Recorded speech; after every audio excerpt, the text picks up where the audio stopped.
Draw My Literary Life by Lily Jackson.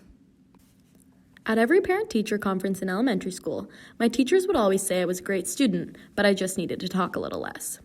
I've always loved to talk. I can remember being called a chatterbox when I was little and taking pride in it. I had always felt I had the gift of talking, and that's what I was always supposed to be good at.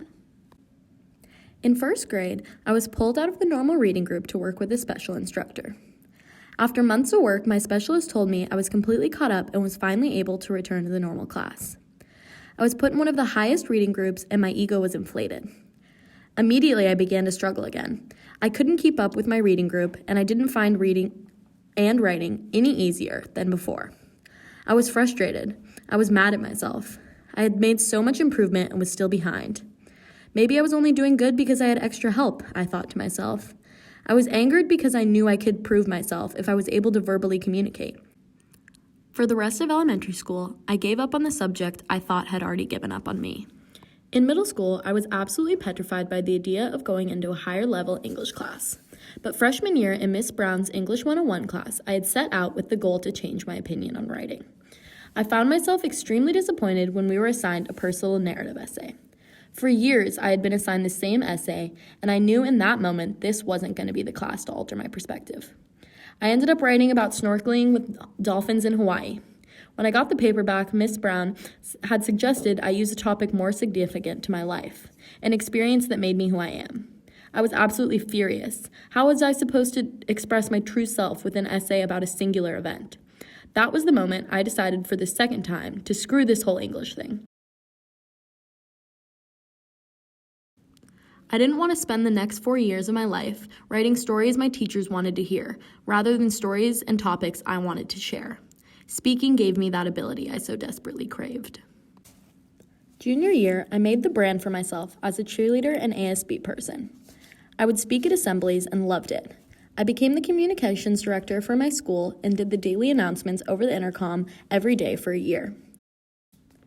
I loved being able to tap into my talent of talking that I had had for so long. I took pride in the fact that I liked to public speak, and I was good at it. However, that pride held me back. I was so focused on the fact that I had found the one thing I was good at that I completely ignored everything else. After my 2 predetermined English classes, I had the chance to take AP Language. It took me all of 2 seconds to decide that class was a big heck no. I never pushed myself or gave myself an opportunity to grow as a writer. While many of my friends were preparing for higher-level English classes and pushing themselves in AP Language and Composition, I ended up writing 0 essays my entire junior year.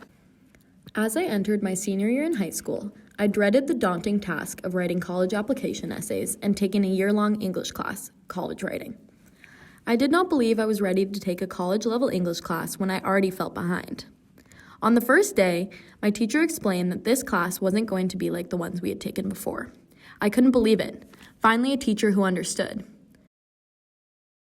Throughout the year, I was given the opportunity to draft essays about things that interested me. I wrote papers on my favorite TV show, the moral philosophies of movie characters, the idea of artificial intelligence, and so much more. They didn't always come out perfectly or professional, but with some editing, my ideas flowed into a well-crafted essay. I even found that writing started to give me joy.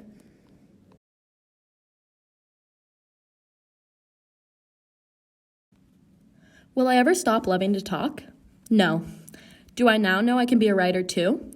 Yes. I've come to the realization I just love to express my opinions and thoughts on a multitude of topics. I still have much more to learn and room for growth as a writer, but I don't need to step into this next chapter with fear. I step into it with excitement for what more there is to learn.